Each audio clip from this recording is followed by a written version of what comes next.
Hello, my friends. It's time for another Earned Value Management class. This is SV, the schedule variance.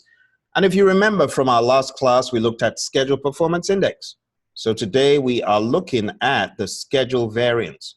Now, the good thing is you've already been through lesson 1, so this is going to be relatively easy. If you have not been through lesson 1, please do that. Well, let's go to our problem here. It's called the yellow buttons problem. We've talked about it a few times on this channel. So the yellow buttons problem, here it is. Your management asks you to create 12 yellow buttons. Each button will cost $1,000. You have planned 3 buttons will be made each day. However, on day 2, things seem rough. At the end of day 2, those colored blue are done. Where are the ones colored blue? Here they are. Those colored blue are done. So you've spent $8,000 at this point. What is the SPI, CPI, CV, and SV? We've done the SPI.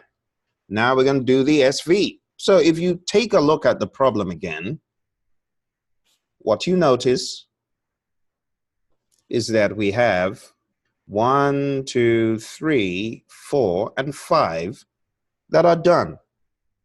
In a previous module, we took a look at the SPI and we got 0.834. How did we arrive at that? We divided the earned value, SPI equals earned value divided by planned value, right? That was the previous one.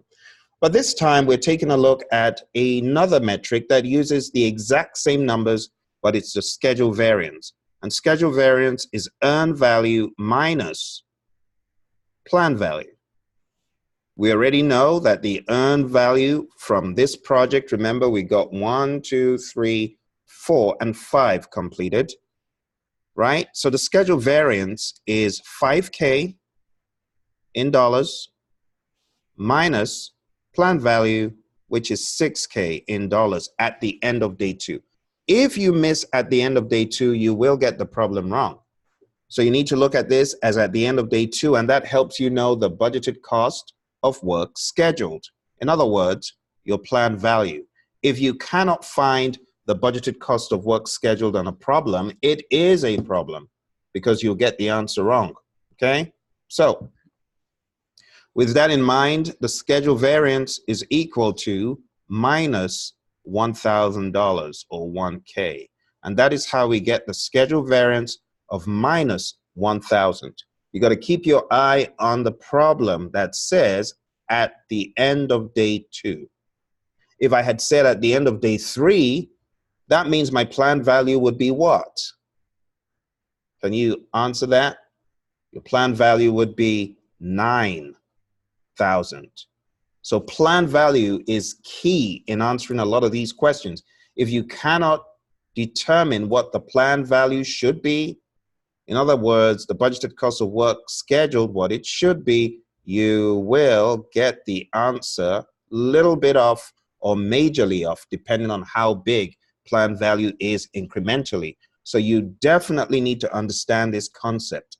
It is the budgeted cost of work scheduled, planned value. Planned value is the budgeted cost of work scheduled for a time period. Let me give you a further insight into this. In this same problem, let's assume I said you're working on a 5-day project and I added 3 more. And I said at the end of day 4, you had done this. Remember, this is a new day, day 5. Tell me, what would the planned value be at the end of day 4?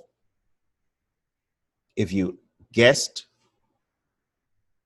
12, you are correct. The planned value is 12, but the earned value is how many? How many have I shaded?